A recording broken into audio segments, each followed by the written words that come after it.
Pada masa pemerintahan Simpuru Siang, wilayah Cendrana masih menjadi bagian dari Kedatuan Luwu. Wilayah tersebut kemudian dihadiahkan kepada Wetapacina, putri dari Majapahit. Tapacina diperistrikan oleh anak Kajih, Datu Luwu pengganti Simpuru Siang. Pada masa Raja Batara Guru 1426 sampai 1458, perkembangan kerajaan Bone telah terasa mulai mengganggu wilayah Cendrana. Karenanya, raja-raja berikutnya yaitu Lamariawa dan Datu Risaung Lebi mulai memperhatikan wilayahnya dengan sungguh-sungguh.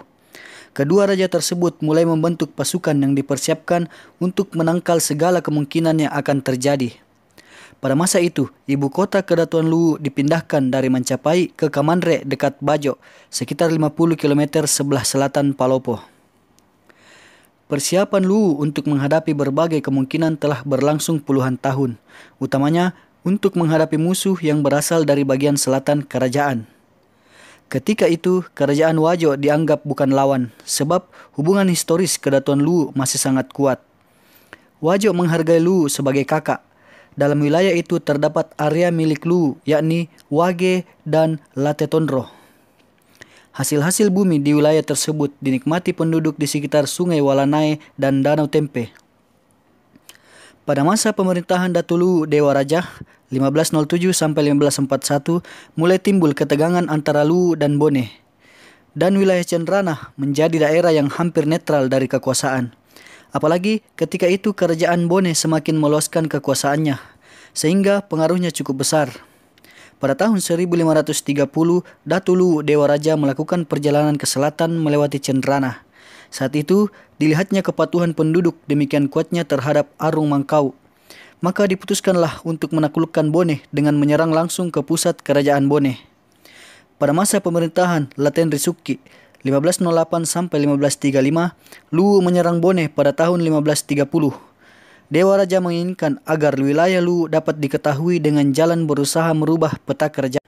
Batas bagian tenggara yaitu Tanjung Towari akan ditarik garis horizontal. Di sebelah barat harus menguasai Bone, kini Watampone. Waktu itu wilayah Palaka dianggap terpisah dari Bone. Ketika itu ribuan pasukan Luwu mulai menyerang lewat laut dan daerah pesisir, kini Bajoe, direbut. Orang Bajo kemudian bergabung dengan Raja Luwu. Sesudah beristirahat beberapa hari, serangan pun dilanjutkan.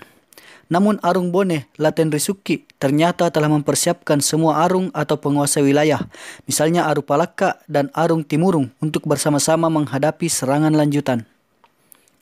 Pasukan penyerbu dari Luwu dipimpin langsung oleh Dewa Raja. Demikian pula dengan pasukan Bone yang dipimpin langsung oleh Laten Risuki bersama 7 Arung atau penguasa wilayah.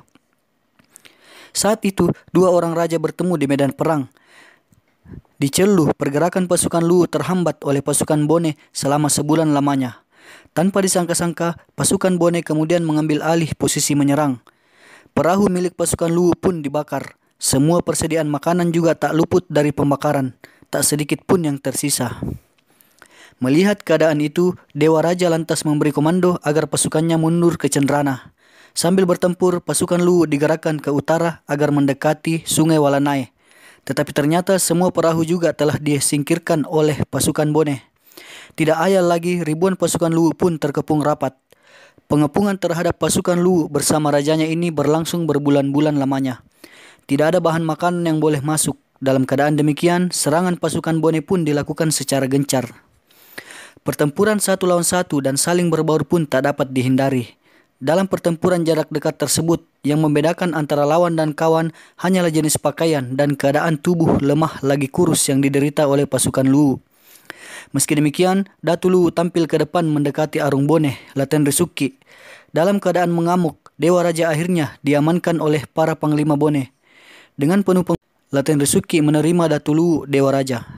Setelah perang antara Luwu dan Bone terjadi, maka kedua kerajaan pun mengadakan perjanjian yang diadakan di Kampung Unyi, wilayah kekuasaan Bone. Perjanjian tersebut kemudian dikenal dengan Perjanjian Unyi atau Poloh Malelai Ri Unyi, artinya penghentian perang di Unyi.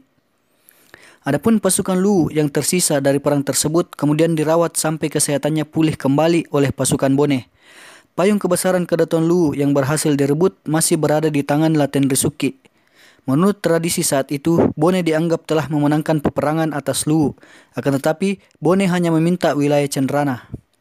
Raja Bone mengembalikan pajung atau payung kerajaan tersebut ketika penyerahan Luwu atas wilayah Cenrana kepada Bone diadakan. Namun Dewa Raja tetap menyerahkan pajung yang dianggap sial itu kepada Bone. Dalam keadaan penuh kebanggaan, Raja Bone dipayungi. Latihan Risuki kemudian digelar dengan Peta Mapajungnya.